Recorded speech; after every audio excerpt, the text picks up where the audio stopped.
Hey, it's Justin Harvey. Thanks for tuning into the Anesthesia and Pain Management Success podcast. With APM Success, we take a close look at important topics pertaining to business, practice management, personal finance, and careers for anesthesiologists and pain management physicians.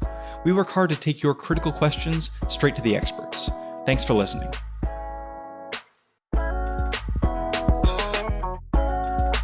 Hello and welcome to episode 139 of Anesthesia and Pain Management Success. Today I have a very special guest. I'm pleased to be joined by Dr. Sandra Weitz, who is an interventional pain physician. She's also a savvy business person who has created, she's done a lot of things. She's a consultant, she's a coach, she's an accomplished private practitioner and a business person.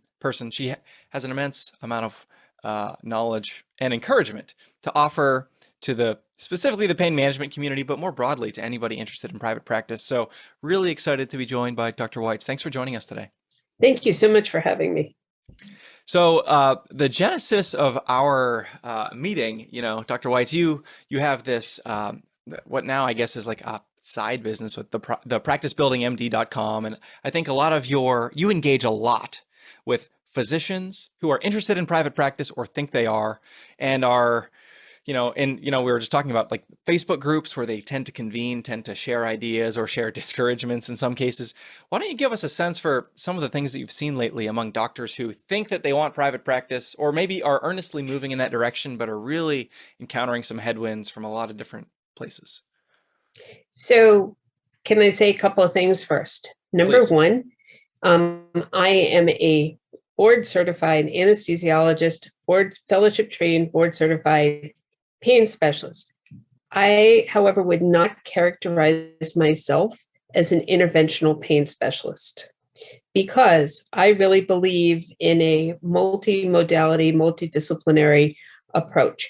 And as you and I will probably get into in this conversation, part of my success has really been in being able to vertically and horizontally integrate revenue streams as a function of pain management. And I think that's really important because that's very different than just being an interventionalist. So that's number one. Number two, I wouldn't tell you that this is a side gig, that I got into this as a side version of my existing practice. As a result of that, right, I saw that there were physicians complaining about how dissatisfied they were with medicine, how they felt that they were a cog in the wheel, that they had no control over anything, that, basically they were making less money and they were working longer hours and they were essentially somebody's boy. Doesn't matter what your gender is, they were somebody's boy. And it just infuriated me because the reality is that private practice is alive and well. And if you learn the business of medicine, if you understand how to run a practice, then you can actually be incredibly successful, right? And this idea that you can't make money in medicine, that basically you're being asked to sacrifice patient care in order to make money is just a fallacy. Right. And essentially the reason that I decided to start a podcast, start, a Facebook group, etc., was really out of tremendous frustration with the woe is me, the world is coming to an end, I want to quit medicine attitude, because the reality is that if everybody has that attitude, if everybody needs a side gig, then there's not going to be anybody left to take care of us anymore. Absolutely. So, I want to hear about the career arc that you have sort of traversed, and I'm curious to know, I'm sure that you didn't graduate residency or fellowship and kind of have this perspective. So, would love to zoom in on a couple of the learning experiences that you've had along the way that have shaped the current way that you see medicine and business. Absolutely. So, no, I didn't get to this place overnight. I did a surgery internship, an anesthesia residency, and a pain management fellowship, all at UCSF.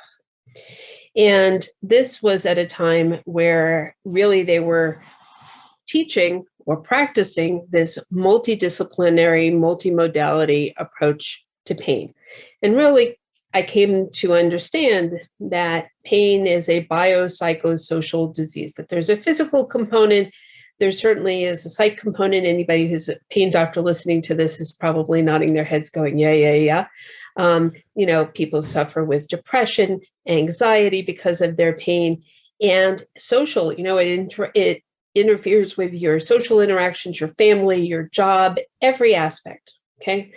And if you look at, and has nothing to do with finance, but if you look at the studies that are out there, basically somebody who has pain for more than 3 months or 6 months, depending on who you read, is defined to have chronic pain, and they are going to have this psych component. So this is where I came from at UCSF. So what happened next? Well, as a fellow, the guy who was running the pain service quit like a week before. I was to become an attending at UCSF. And my chairman, a guy named Ron Miller, who probably people know because he wrote the Anesthesia book, textbook, said to me, Tag, you're it. We're going to make you the head of the pain service. And I thought to myself, okay, I have absolutely no clue what I'm doing, but that's wonderful. So I did that for 5 years. And fortunately, or unfortunately, depending on, which lens you look at it with, they appointed me at the age of 30, I was 30 years old, to the finance committee for the Department of Anesthesia. Now, I just want to stop here and give everybody the visual of a 30-year-old woman in the late 90s at a table with a bunch of 50, 60-year-old white guys. Okay. Retrospectively, I clearly was their token. Okay. But I'll spare you that conversation for another day. That was the greatest gift ever because they taught me how to read a profit and loss statement. I came to understand which, aspects of the Department of Anesthesia were revenue generators and which weren't. And so when we had to take a salary cut because the University of California wasn't doing well, and basically in 1996, 1997, UCSF and Stanford decided that they were going to merge. It was the height of Silicon Valley boom, height of managed care, and they had this brilliant idea they were going to merge. It resulted in a pay cut for all of us every year for several years. And I went to Dr. Miller and I said, thank you for putting me on the finance committee. I have come to see that my department is a cash cow. And I don't understand, if we're generating all this money for the department, why am I taking a pay cut? And he told me there's absolutely nothing that we can do about it because the University of California has a step system, and basically you get a raise whether you're doing the right thing or not, and you get a pay cut whether you're doing the right thing or not. It has nothing to do with how much you generate. And that made no sense to me. So, I had 3 little kids, and I was commuting an hour and a half one way. My husband was commuting an hour the other way. We looked at each other and said, all right, we live in, the Bay Area. It's the height of the Silicon Valley boom. We're taking a pay cut. This is not a viable option. So, we picked up and we moved to Baton Rouge, Louisiana. And I'm sure you're thinking to yourself, why? Well, because my commute was 5 minutes. The cost of living was very low. And the job seemed like a great idea. So I went to work for an anesthesia group who thought that, they wanted a pain specialist. They told me, oh, yes, we need a pain specialist, blah, blah, blah. There was a slight disconnect. They thought I was going to do blocks in the back of the recovery room. And that was not exactly what I had in mind. Come to find out that it was actually the hospital that wanted that multidisciplinary program. And they were pressuring this anesthesia group, and the anesthesia group thought, oh, we'll get this chick. She can do it for us. But the anesthesia group told me after about 6 months, well, we're not going to make you a partner because you don't take call. Okay. And, pain is not as hard as anesthesia.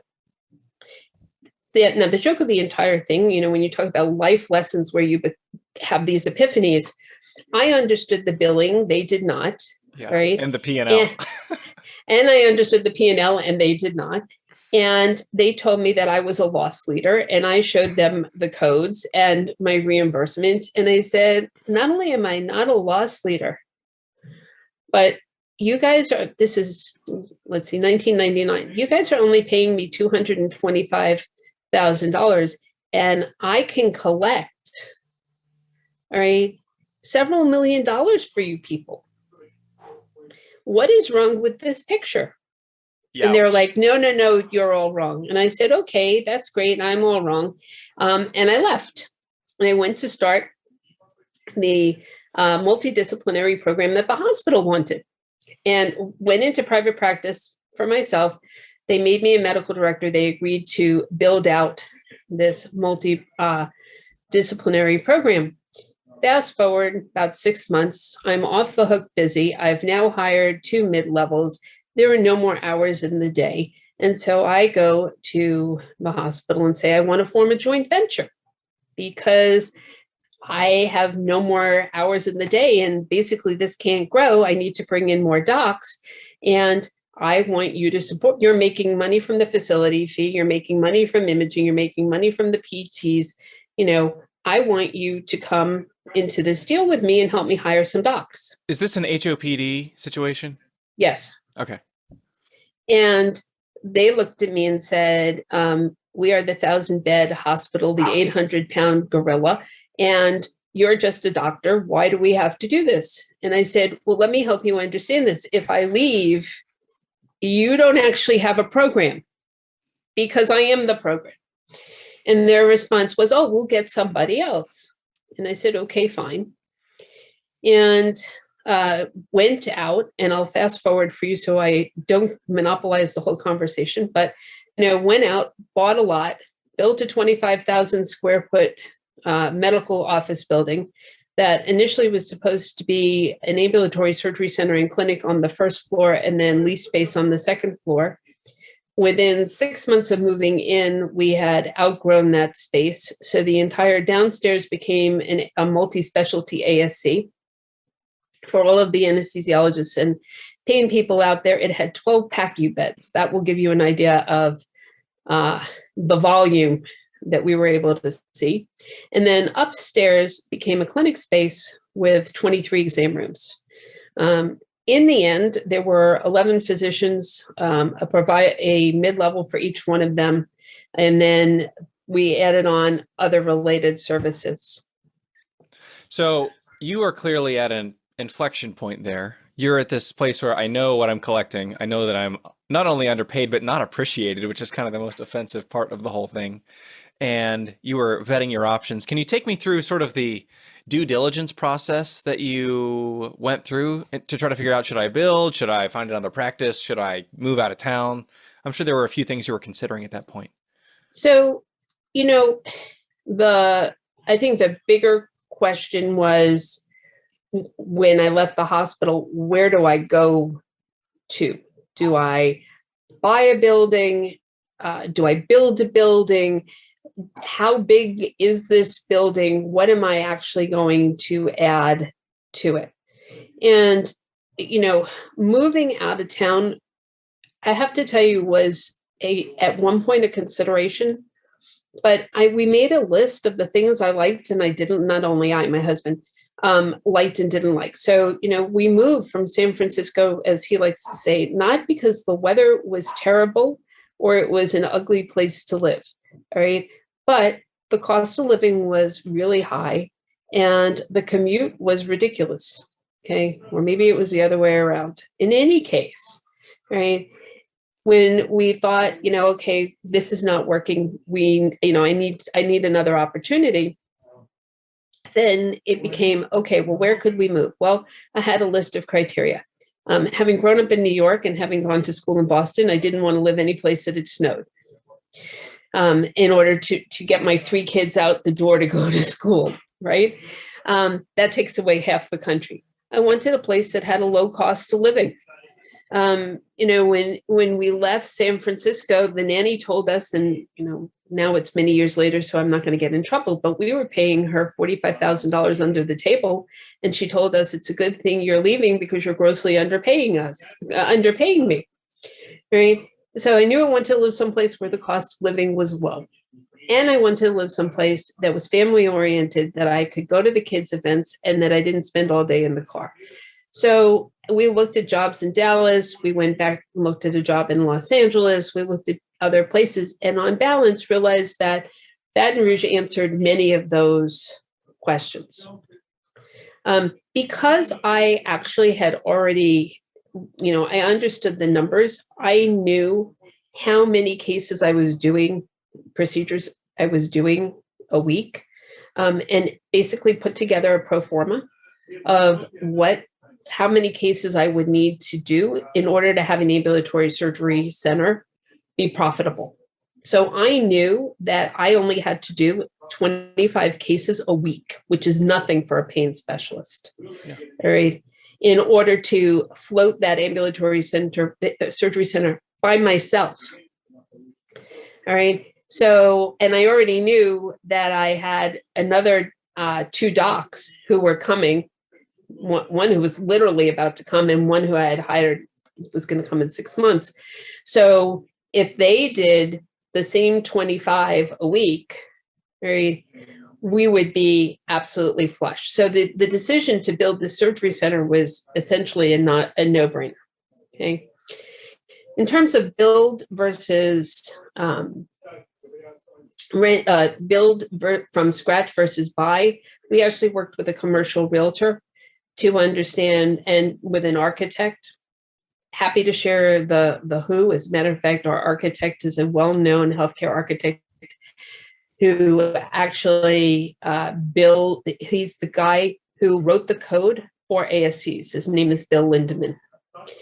Awesome. So real quick for listeners, anybody listening, apmsuccess.com/139. We will put links to all of the resources that Dr. Weitz mentions in the course of her build out and her career adventures here. So basically, we came to understand that if you buy an existing building and you have to basically renovate it, that you get a renovated building that may or may not be what you want. And that if you build from scratch, you get exactly what you want. So, as far as how did we end up with this lot, that was absolutely fortuitous. Basically, the commercial realtor said, I know you don't need a 2.5 acre lot. I know you're not going to want to build this much of a building, but it's a fire sale. And it happened to be on I-10. So if anybody knows I-10, my husband says, is the Santa Monica Freeway, but actually it runs from the pier in Santa Monica, California, all the way to Jacksonville, Florida. And this lot is literally on I-10 in Baton Rouge. Okay. So it became both a good investment as well as a place to do business. Now, I'll shut up in 1 second, Justin, but I do want to segue for a second for all of the listeners who are out there in these Facebook groups going, real estate is by far the way to make a truckload of money as a side gig. Okay.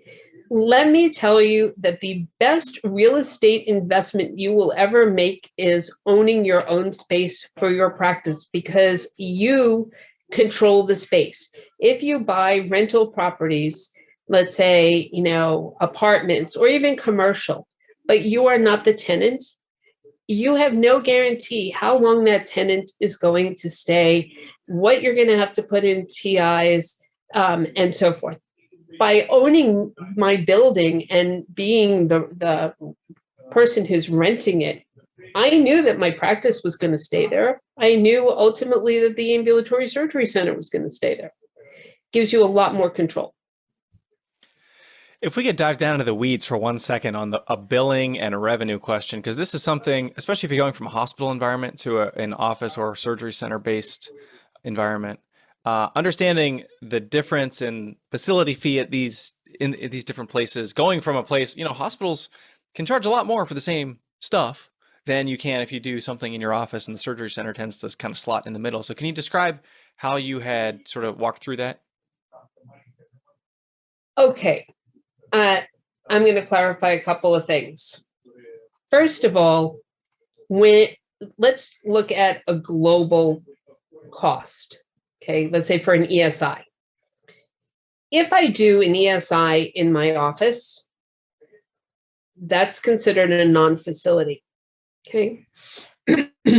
Excuse me. If I do it in a hospital outpatient setting, or I do it in ASC, either of those is a facility. So as a result, there's something called a facility fee. If you look at the total reimbursement for a procedure, basically the facility fee usually represents about 2/3, and the pro fee, the professional fee, what you get, it only is going to represent about 1/3. Okay. So if I do this procedure in my office, there are a couple of key points. Number one, I'm only getting the professional fee. There is no version where I get the facility fee. Nowadays, Medicare actually has, if you go to the Medicare fee schedule lookup, you will see that there is, for any CPT code, a facility and a non-facility payment amount. So if you do that ESI in your office, you will get the non-facility amount, which is actually higher, because basically they're compensating you for your overhead. Okay. That said, not every single commercial insurer has what is called a site of service differential, meaning that they don't all give you more because you're doing it in your office. Okay. And this is where really understanding the business of medicine comes from. Okay. Let's say that you have this brilliant idea that you want to do procedures in your office. And you go out and you get the C-arm and you get the tech to help you run the C-arm, and you buy the RF machine and you have all this other equipment. Okay.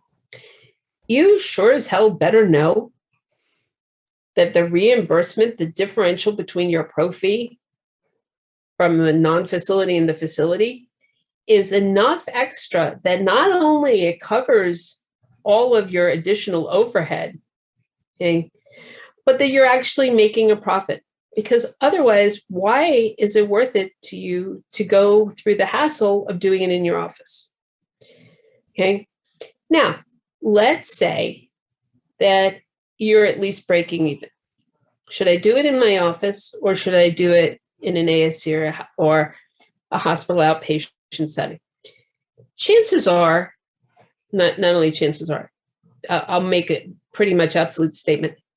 You are not going to get paid any component of the facility fee for that hospital outpatient procedure. Okay? If you do it in a hospital setting, number one, they tend to be grossly inefficient. The turnover times are lousy. Chances are you have to actually go to that facility if it's, not, if your office is not in a medical office building attached to a hospital. All right. And you have no means of getting any piece of that pie. Okay. If you can buy into an ambulatory surgery center, we can have a whole separate conversation about, should you start an ambulatory surgery center? That's we'll be here for hours, right? But let's say, can I at least buy into a surgery center? A surgery center is going to get a facility fee. If you have ownership of some amount, right, in that surgery center, then you can partake in some component of that facility fee. So it's a way to leverage yourself without necessarily taking on the risk of doing it in your office. Can you expand on that last sentence? Without taking on the risk of doing it in your office? Sure, because if you do it in your office, you need, well, there are several things. Number one, you need to have a room big enough for that C-arm, right? I mean, it's multifactorial. It's about, when I do procedures in my office, I have to consider the flow, right? How do people get checked in? Where do they get recovered? Can I do more than one case? If I only have one procedure room, okay, then the turnover, what happens while that room is being turned over, it's an inefficiency. I have to, I have to have that space there all the time. I have a tech. Unless I have multiple docs and or I'm doing only procedures, right? What else is that tech going to be doing? Because it's very hard to hire a rad tech for a half a day. You may be able to hire one part-time for a whole day or 2 whole days, but again, it's an expense. And then the other thing is that there are supplies and disposables that cost money that you have to have. So, it may be, if you can negotiate a high enough rate, that at the end, when you add, I need extra space that I'm paying rent for, I need extra personnel that I'm paying for, I have extra equipment that I'm paying for, all of these are risks, right? And they are, some of these things are things that are not being utilized 100% of the time because I'm not doing procedures 100% of the time. Whereas if I can partake in the ASC profit, right, I may actually end up more efficient and get money and have less risk. So, just as an aside, so that everybody is really clear, in our ASC, the pain docs, and actually anybody who can do a fast case, got 2 rooms, right? So essentially, and I'll come back to those PACU beds that I was telling you about here in a minute. Oh, that's the other risk. If you do procedures in your office, are you going to sedate people? Are you going to, you have to deal with all of the OSHA rules. You have to make sure that you have clean equipment. Are you going to sedate people? What's the mechanism for that? How long are you going to recover them for? And, let's say you're doing spinal cord implants.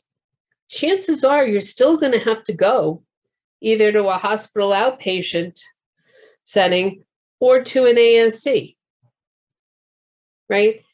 But I'll come back to the ASC story.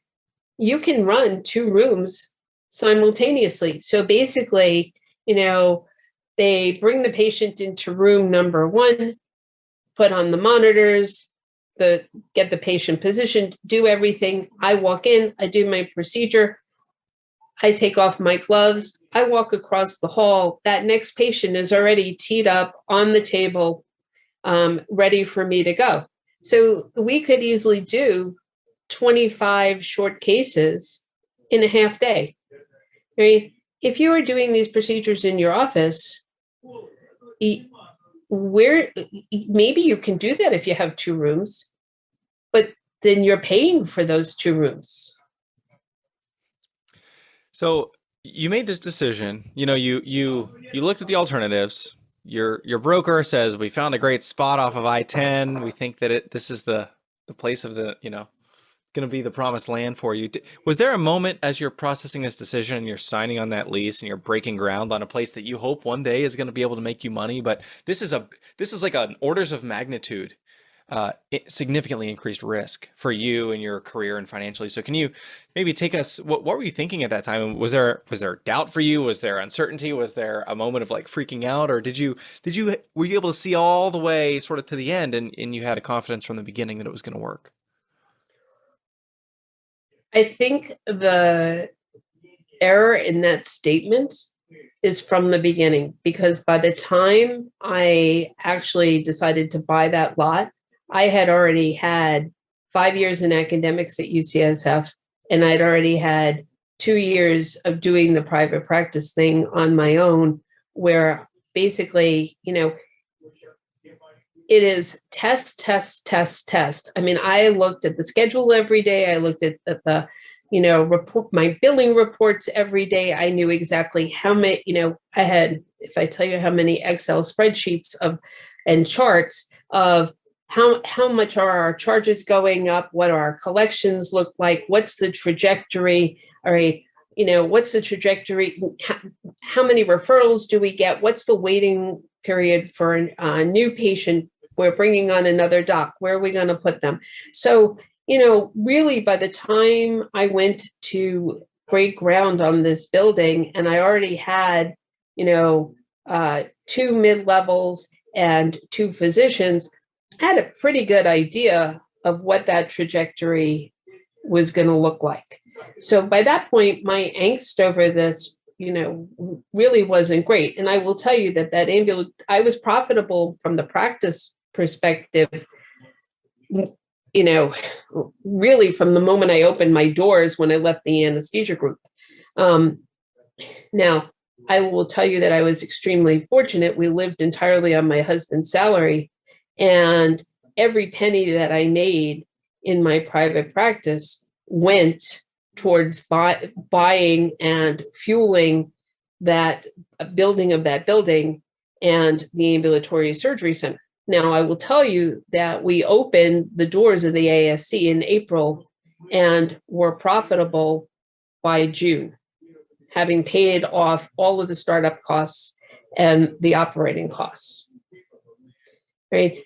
But again, because I already knew from my experience, my previous experiences. Now, the thing that I think gets people in trouble, and I want to point that out for everybody who's listening, is if you are currently an employed physician, you cannot think, I'm going to go into private practice and have had your head in the sand. You are uniquely positioned at the moment, okay? Pay attention to what is going on. Ask for the reports. They may not necessarily give you the detailed financials, but you certainly should be able to get billing reports. How many patients did you see? What's the payer mix? All right. Are you seeing mostly Medicare? Are you seeing mostly comp? Can you manipulate your payer mix by, there are a number of things we can talk about how you do that, but get reports from how many referral sources do you have? If they won't give you that report, keep track of that yourself.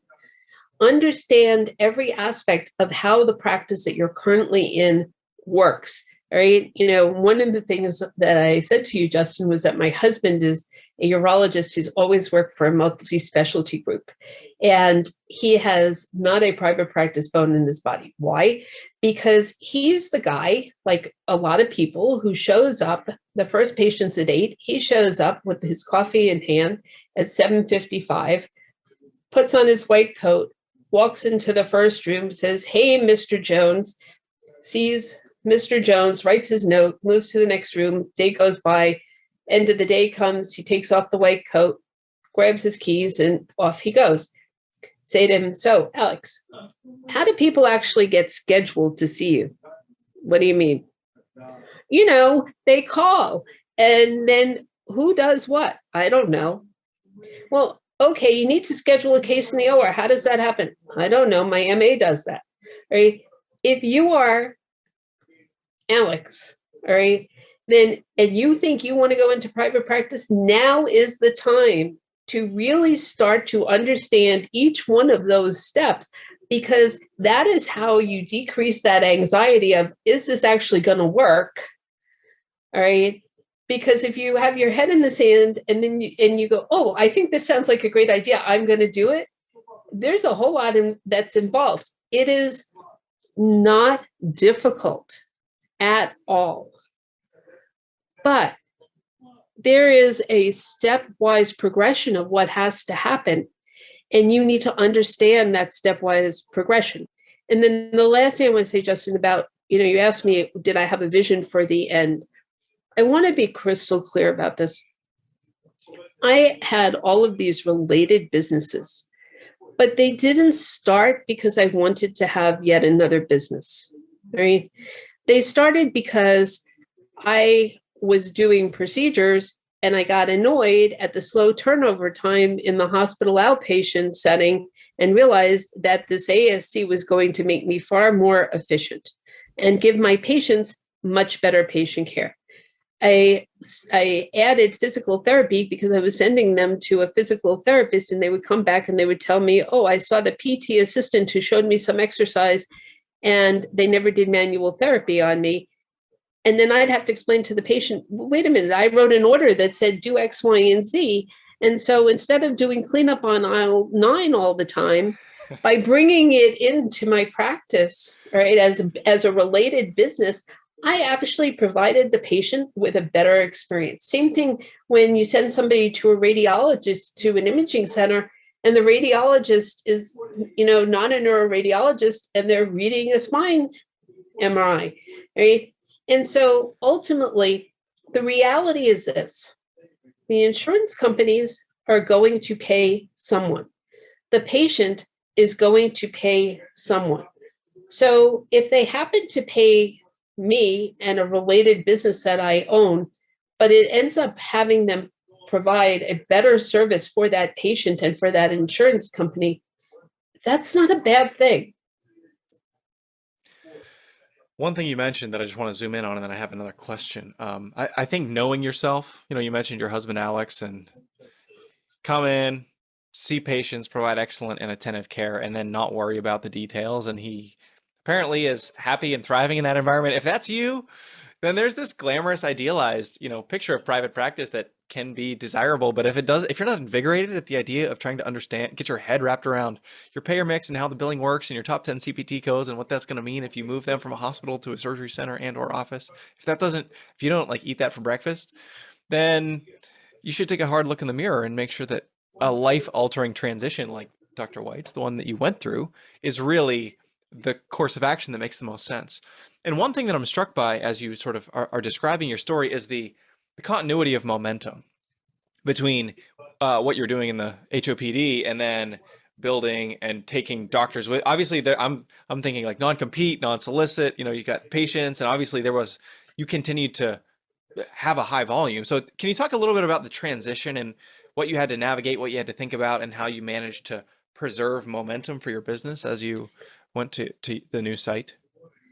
Absolutely. So the anesthesia group was not smart enough to have a non-compete, and it wouldn't have been upholdable anyway because they didn't have anybody to compete with me. So that was why they brought me on, right? So that was pretty easy. The hospital, I was not a hospital employee. I was actually the medical director for this multimodality program that I built for them. And the docs did not come that I hired until after I left them. So that was not an issue in terms of non-competes, non-solicits. I have to tell you, I've had my experience with non-competes and non-solicits where I've been the employer. Everybody says, oh, I don't want to sign a non-compete. The reality of it is that in today's day and age, non-competes are indeed upholdable, but they are very specific, okay? And both the employer, so if you start your practice and you want to hire a doc, or if you are the employee, needs a good healthcare attorney in the state where they are, and to look at the current case law, because the case law changes all the time, right? So non-competes that say you cannot practice anywhere in the entire state of California is not going to be upholdable, okay? Because they usually are very limited. So it may be, depending on where you live, like in Louisiana, it can't be in a parish where you have an office. So, if you're going to open a satellite and you're going to hire another doc, open the satellite before you sign the new contract so that the non-compete, it actually applies to two parishes. I mean, so let me just say that every aspect of this, whether it is how do you continue that momentum, and I'll come back and talk about momentum in a second. Momentum doesn't necessarily have to be hiring of docs. Momentum can be they're changing the reimbursement, and the thing we used to be paid for is now being bundled, or the thing we used to be paid for now is getting cut. All right. And this is going to sound terrible. This is a game.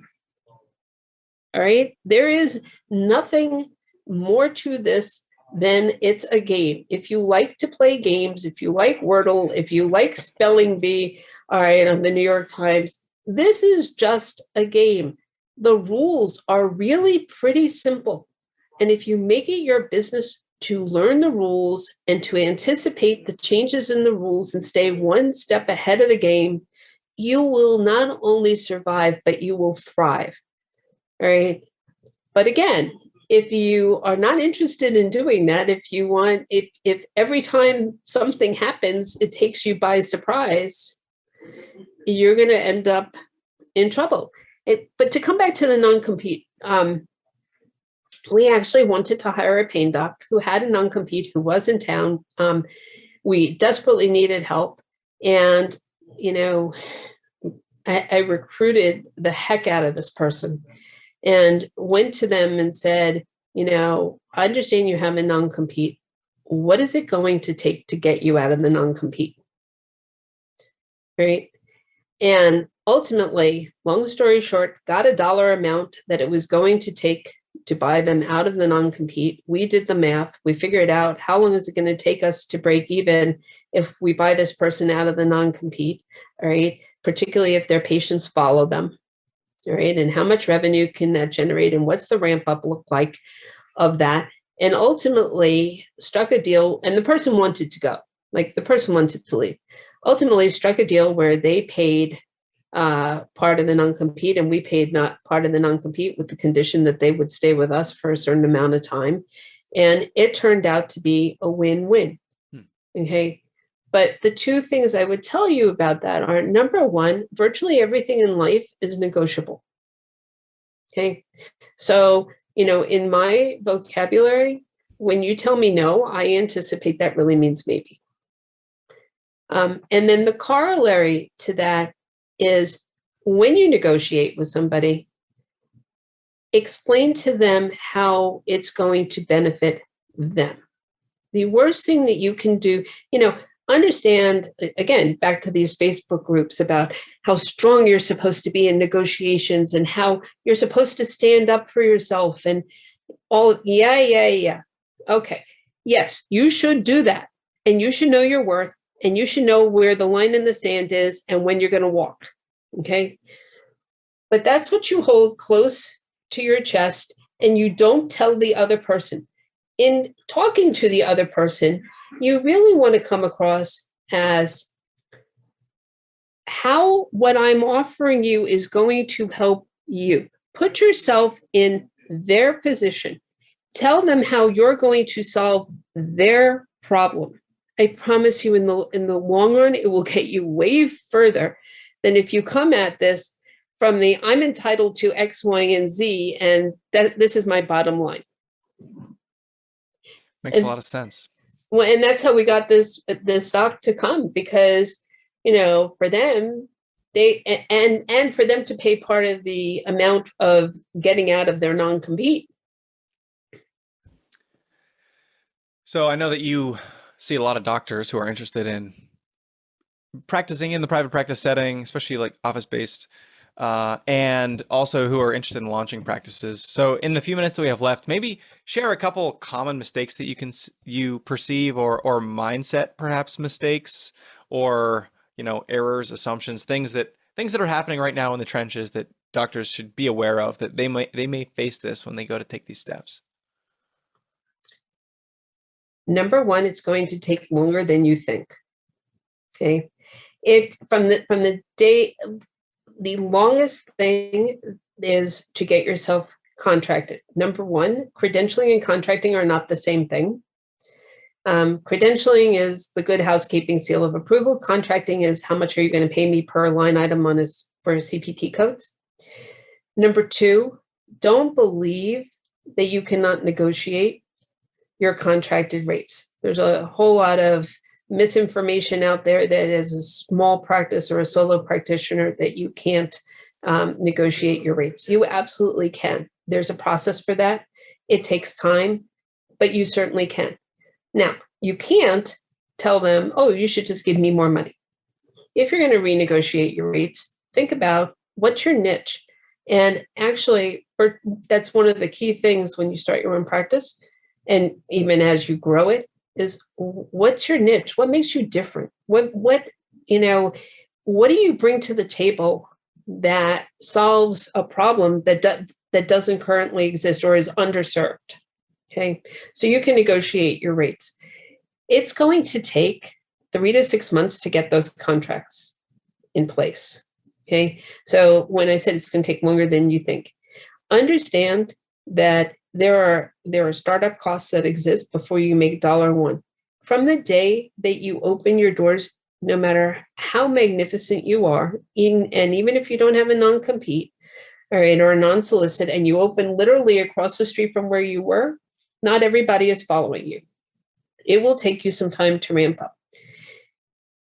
The corollary to that is also every patient, when you open your new doors, is a new patient. You're not going to be able to see them at the same rate as a follow-up. It's going to take time to get them into your EMR. It's going to take time to establish them as that patient.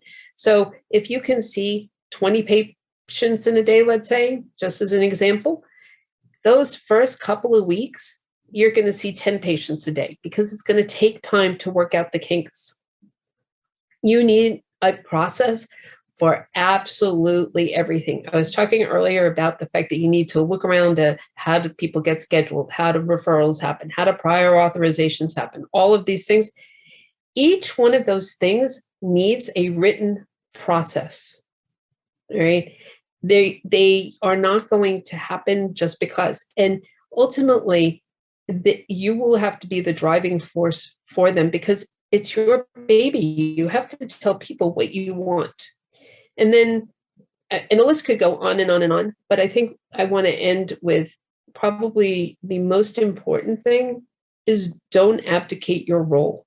A lot of times when people start a practice, or even when they have a practice and they're running it, they hire a practice manager or an office manager, and they hire consultants to help them run the practice.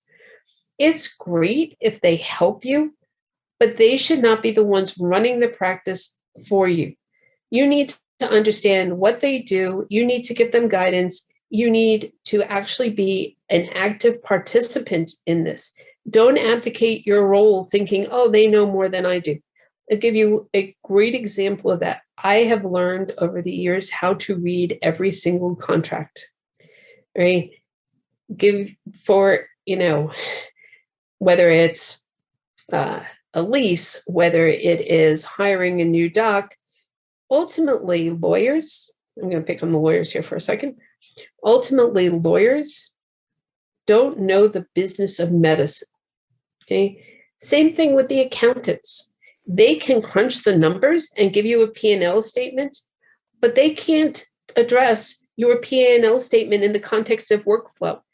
An attorney can write a contract based on what you tell them, but they can't tell you whether the amount that you want to offer that new doctor can be supported by the revenue that you're generating. So you cannot abdicate your role in this. I love that bit of wisdom at the end there, and I totally agree. I find, people ask me, why do you want to see a contract if I have a lawyer look at it too? And it's like, well, there's a lot about the business of, especially in pain management, the unique compensation structures and how it relates to volume and RVUs and collections. And without that context, it's difficult. It's difficult to give the intangible but very important feedback about whether or not an offer makes sense. So that's a perfect place to stop. We didn't even get through half of the material that I wanted to cover, so we're going to definitely have to have you back, Dr. Weitz. Thank you very much for your time today and joining us on Anesthesia and Pain Management Success. It was a pleasure speaking with you. Thank you for having me.